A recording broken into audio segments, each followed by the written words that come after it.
Chapter 10 Wings.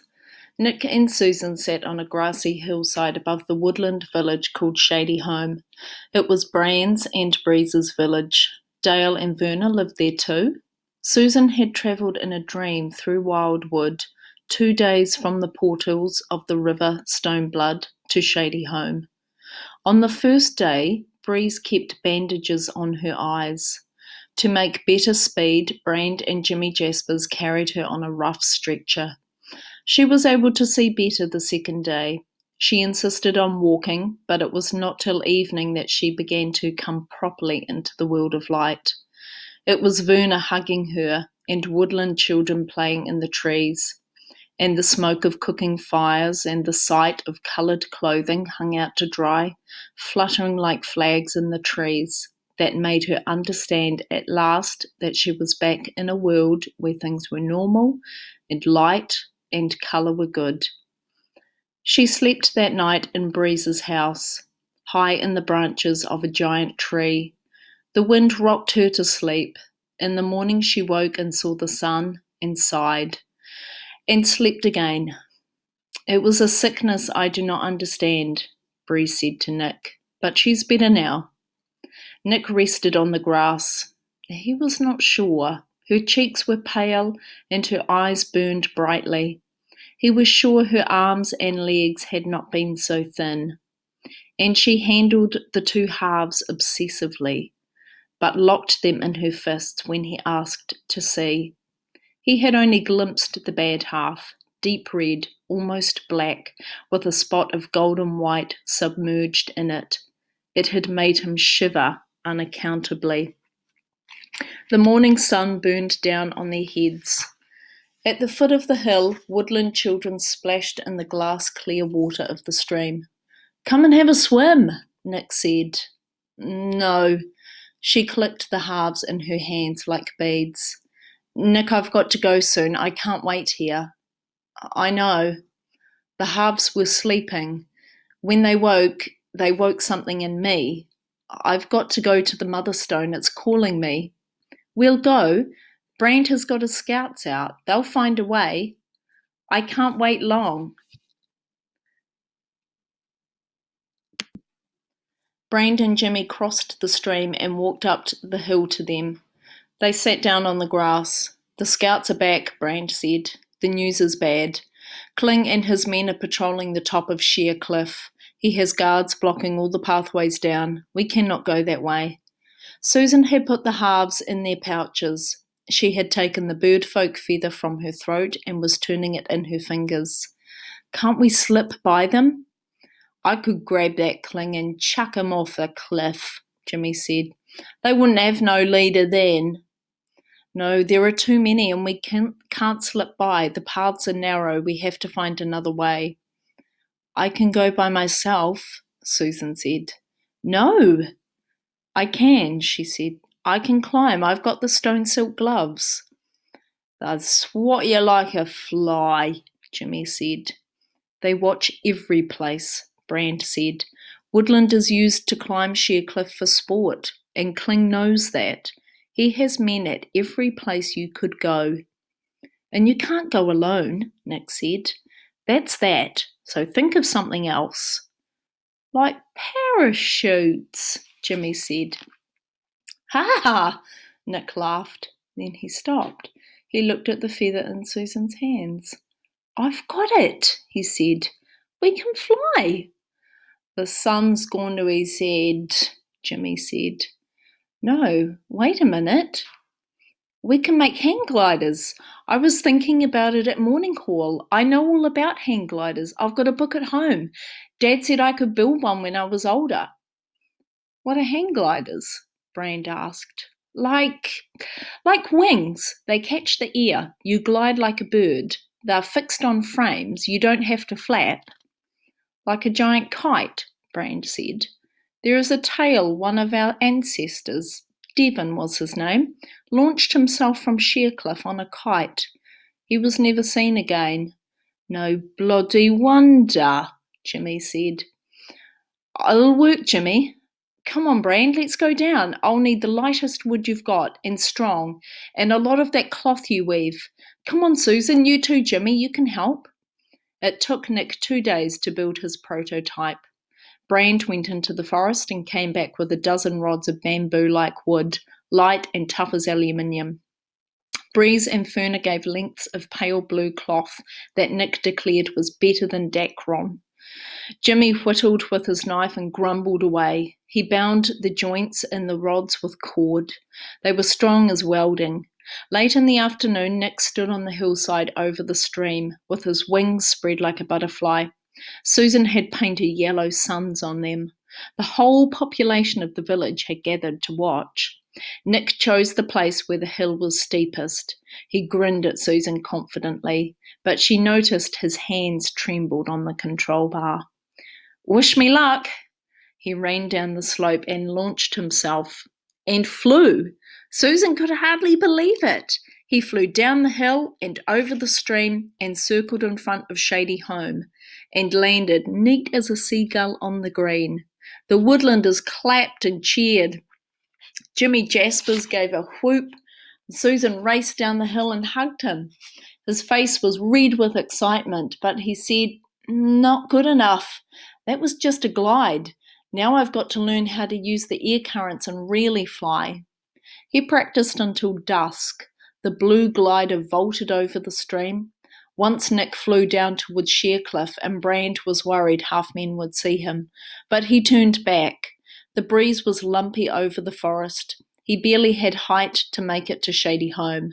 One of his wings clipped a tree on the edge of the green, and he spun crazily and landed in the stream.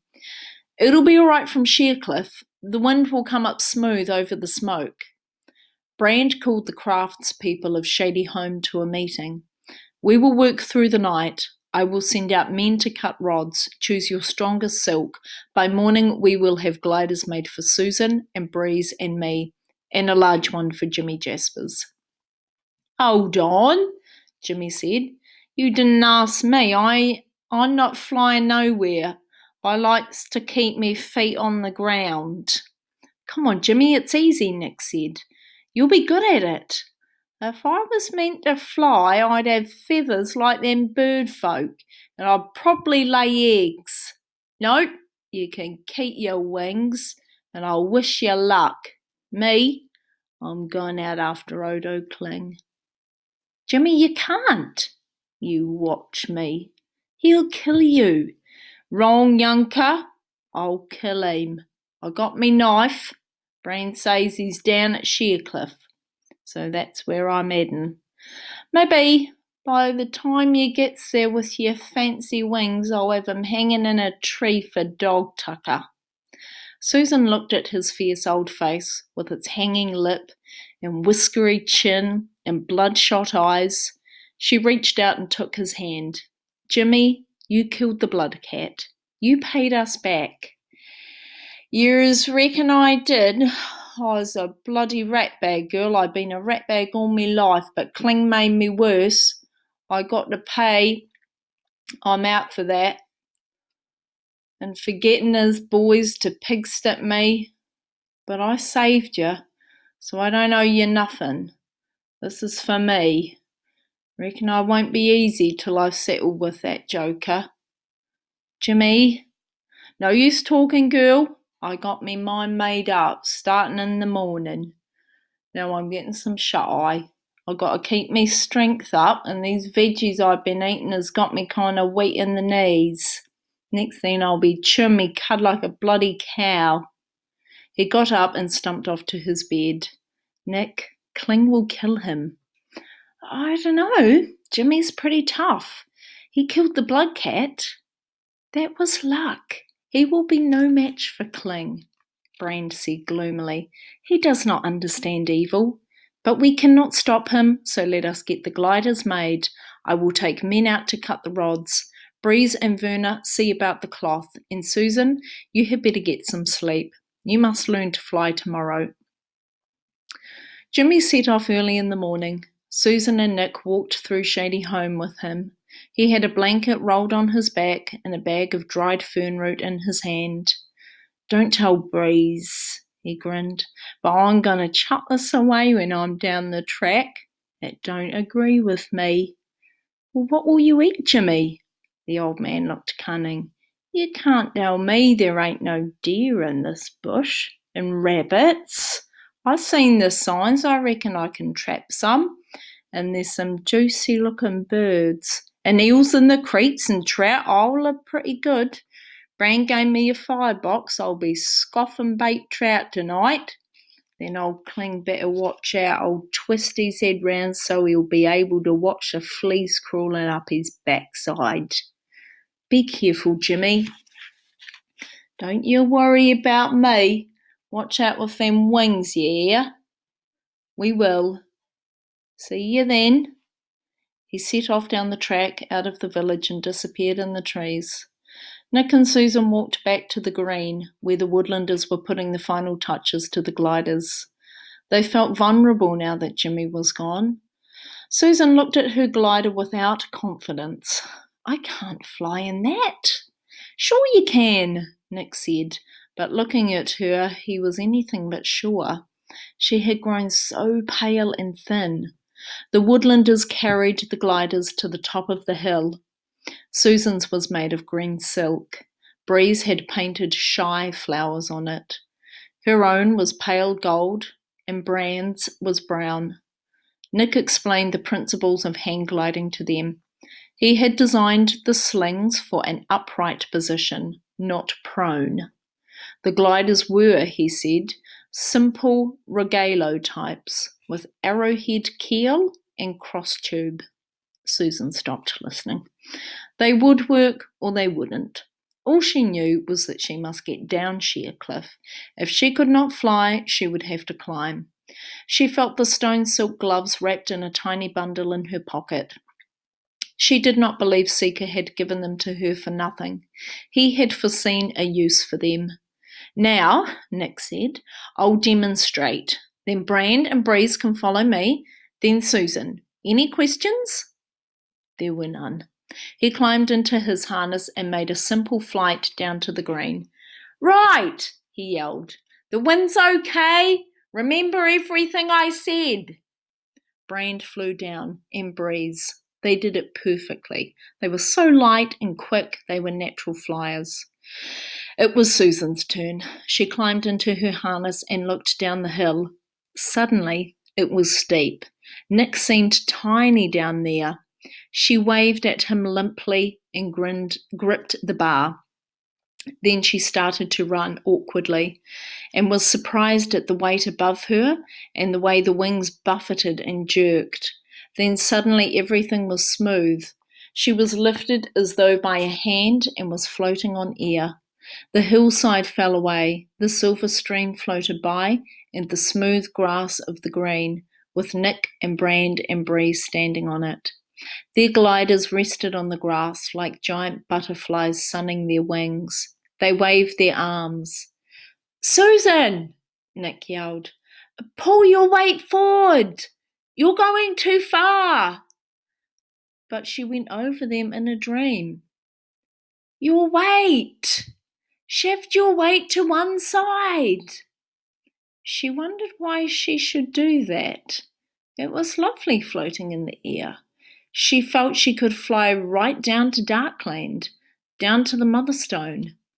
Then she looked ahead and saw treetops rushing at her. They came with the speed of cars, and she screamed and flung her hands over her face.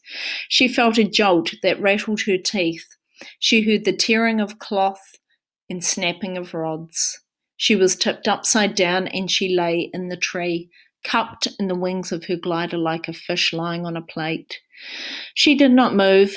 She felt even to speak might send her crashing down.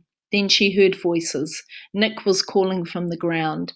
Brand and Dale and Verna were climbing up the tree. She heard them coming with the speed of squirrels. In a moment their faces popped up over the edge of the sail and goggled at her. Susan? Are you all right? Yes, just get me out of here. They got her to the ground. Brand examined her for cuts, but she was all right. Breeze examined her for cuts, but she was all right. Brand and Dale lowered the wrecked glider from the tree. Why didn't you shift your weight? Nick raged. I explained it all. Forward and back when you want to go up and down. Sideways for turning. I didn't listen. He could not believe it. He half turned away with his hands on his hips. Well, of all the... You listen to me, Nick. I've got one thing on my mind. That's the halves and the mother stone. I'm filled with that. There's no room for anything else. I can't listen. I can't concentrate. You've got to... No. I flew, didn't I? I got in that thing and flew. When I get to Sheercliff, I'll do it again. And you can fly beside me and tell me how to turn and go up and down. That's all. I'm not going to practice anymore. Listen. No. She climbed to Breeze's house and lay down on her bed. She took the halves from their pouches and held them on her chest. We'll get there. She heard the sounds of the woodlanders mending her glider. I'll fly if I have to, or climb down holes, or walk on water. We'll get to the mother stone. She slept. The next morning they started out for Sheercliff. Susan was still in disgrace with Nick. He travelled with the woodlanders bringing the gliders. That was not easy in the forest. They fell behind Susan and Brand and Breeze. Brand carried a pack holding 4 half-man cloaks. Breeze had food in her pouch. But it won't last long. Once we get down there, we'll have to move quickly. We will fly down to the coast and ask for help from the sea folk. Perhaps they know a way into the city? How will we breathe? I've sewn pads of shy into the cloaks. We have had spies in Darkland, Brand said. Otis Claw holds a court each day. Half-men bring their disputes to him and he judges them. It is his game. As likely as not, he will order both parties slain or thrown to his dogs. Yet the half-men come. They come in great crowds, for sometimes when the whim takes him, Claw gives great rewards. Or perhaps he will let one person slay his enemy on the spot. That amuses him too. Odo Kling is a child beside him, Breeze said, shivering. We will go to his court. We will slip in with the crowd. Then perhaps Susan will find a way to reach the stone. Their day's march brought them close to Sheercliff. In the morning, Brand sent out scouts. They came back with news that the way to the cliff was clear. Half-man squads were posted north and south at the head of the paths leading down to Darkland, but Kling had left the bluff, called Devon's Leap, unguarded. The cliff was undercut and could not be climbed. They came to it in the afternoon. Devon's Leap was a huge stone forehead jutting over Darkland. Bush came halfway down it, like a fringe of hair. The brown smoke lay below like greasy linoleum. It ran into the distant north and south, but opposite the leap it narrowed like the waste of an hourglass. Susan saw the blue shine of the sea. The smoke will not advance over the sea, Brand said. Salt air destroys it. If we can reach the coast, we will not need our shy. Quietly, the woodlanders brought the gliders to the edge of the trees. Go now, Brand said. We will fly at dusk. There will be a breeze from the sea and moonlight for an hour. If we are lucky, Odo Kling will not see us. Verna embraced Susan. The woodlanders melted back into the forest. Nick crept along the narrow crack in Devon's Leap and chose a place for their takeoff. When he came back, he explained to Susan again about the mechanics of hang gliding. She tried to listen. She was gloomy. It seemed to her this flight was reckless.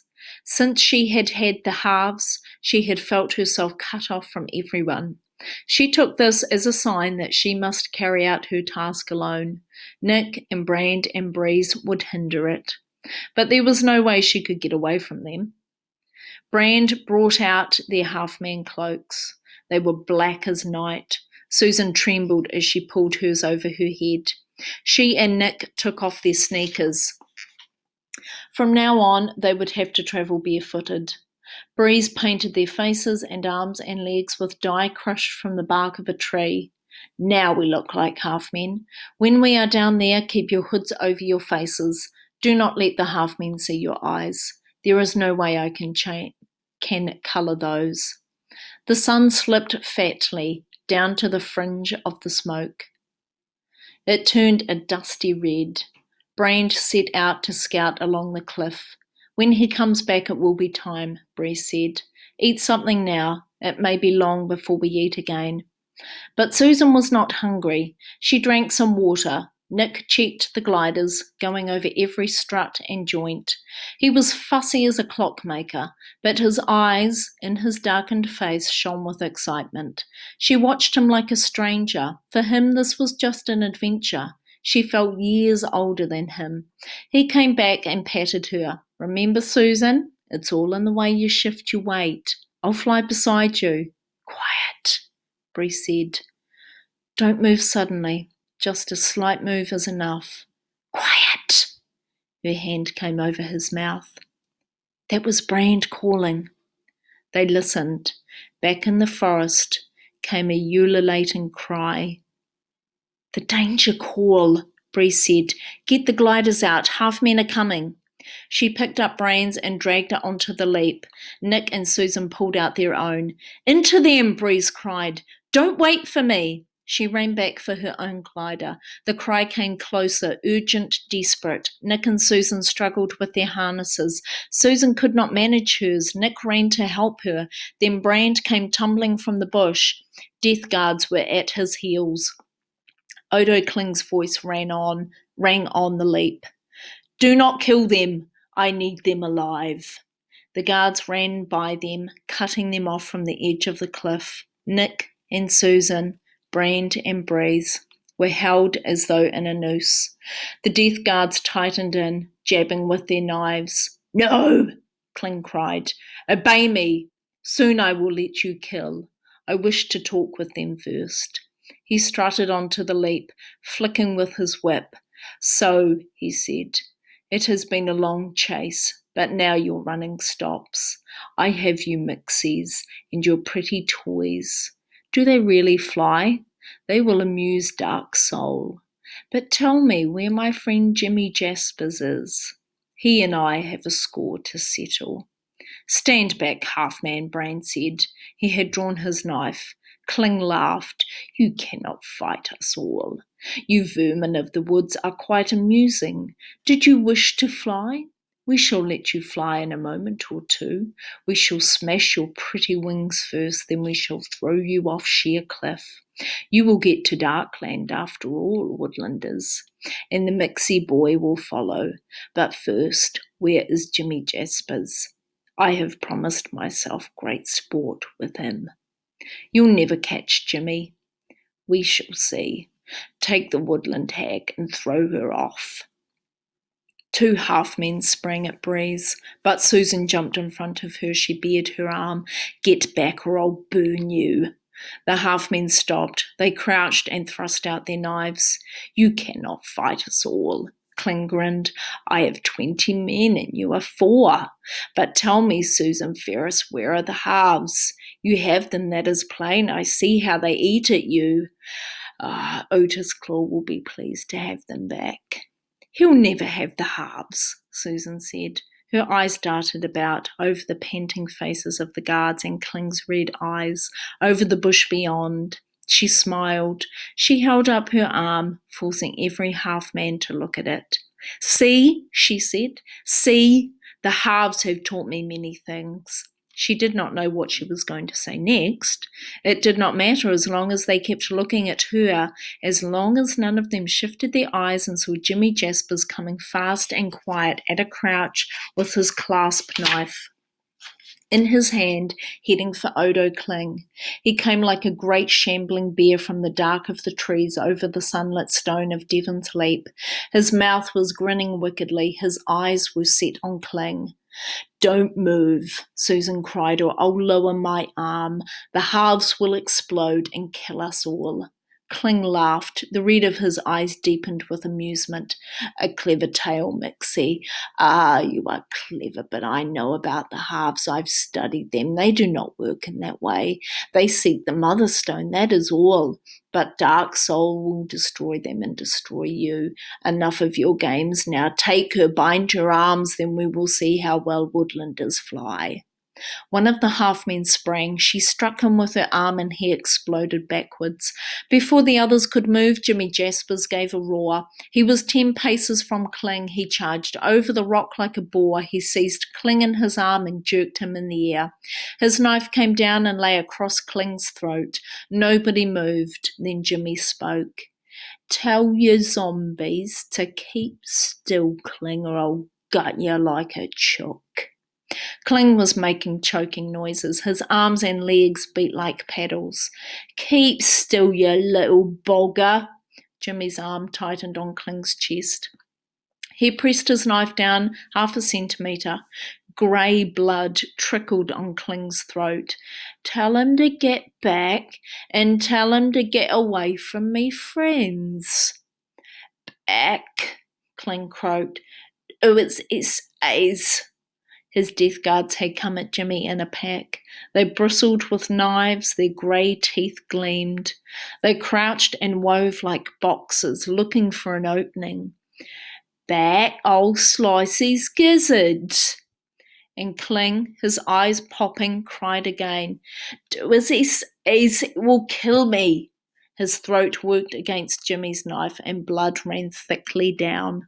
His arms and legs had stopped their beating and now worked slow and spiky. He was like an insect lying on its back. Get over to the edge of the cliff, Jimmy yelled. Go on, you miserable soz, all of ya. Make one move at me, friends, and your boss is a goner. That's right, nice and slow. The half-men backed away. They snarled like a pack of dogs. They worked their jaws. Jimmy began to follow them.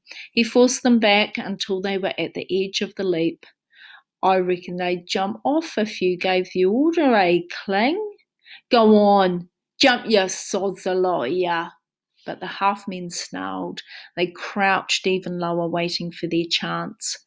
Be careful, Jimmy, Susan whispered. But Jimmy was taking no chances. He kept back from the guards. He hefted Kling higher and kept the knife firm against his throat. Kling's iron hat fell off. It clanged on the stone and bounced into space. That's where you're going, Kling, if you try any tricks. Now tell him to chuck their knives off. Go on, tell him. Kling croaked and wheezed. His grey, bald scalp gleamed pathetically. Throw your knives, I order you. Throw them down. One by one the half-men obeyed. Their knives glittered as they fell towards the smoke. Jimmy laughed. If they lands on any of your mates down there, it's their bad luck. Now go on, you boggers, clear out. Get off home, and I hope your mother spanked the lot of you. The half-men milled about. Without their knives, they seemed to have lost their will. They shambled in a pack, well clear of Jimmy, and made their way up to the edge of the bush. Jimmy grinned at Nick and Susan. Now get in there, merry buzzers, and start flying. Jimmy, you saved us, Susan cried. Reckon I did, young Susie. I've been tracking Kling all day. Now I got him. You get going, then I'll settle with him. We can't leave you here, Jimmy. She saw the death guards lurking in the trees like hungry wolves. Yes, you can. I got a drop on him. Reckon I might chuck him off this cliff. He'll pass you on the way down. Jimmy! Do as he says, Bran said. He's given us our chance. Into your harness. Nick helped her. He positioned her at the edge of the leap, then climbed into his own harness. The 4 stood poised at the drop like 4 great birds. Good luck, Jimmy yelled. Don't go pooping on anyone. Be careful, Jimmy. Yup, Jimmy said. He hoisted Kling higher, and Kling saw his chance. His head struck like a snake, and his teeth fastened on Jimmy's wrist and bit in deep. Jimmy gave a yell of pain. His knife clattered at his feet. Halfmen burst from the forest and swarmed along the leap. Some came at the gliders, some at Jimmy. Jimmy tore his wrist free, leaving a strip of skin in Odo Kling's mouth. "Get going!" he yelled. Kling was working his own knife from its sheath, but Jimmy had him. He hefted him in the air, caught him by his leather shirt and the seat of his pants, took a step and heaved him like a sack of oats off sheer cliff. Kling turned slowly in the air. He looked as if he had sprung from a trampoline. Then he began to fall, shrieking thinly. Down he went, down, arms and legs working. He grew smaller, smaller, until he was a dot. And still his shriek came winding up the cliff like a seabird's call. He splashed into the brown smoke and was gone. "That's the end of him," Jimmy said. He bent and picked up his knife. "Now flap them wings for Pete's sake. I can handle this lot." The half-men were coming forward again. Jimmy charged to meet them. But they broke past him, heading for Susan. "Go fly, Susan!" Breeze cried. She launched herself, fell, then her wings caught air, and she sailed away. Brand followed her. "Go on, Susan!" Nick cried. She was looking back at Jimmy, but Nick gave her a push that sent her off balance, and she took another step, looked down at the gleaming floor of smoke hundreds of meters below, and launched herself into the air. She flew from Devon's Leap. And that's the end of chapter 10.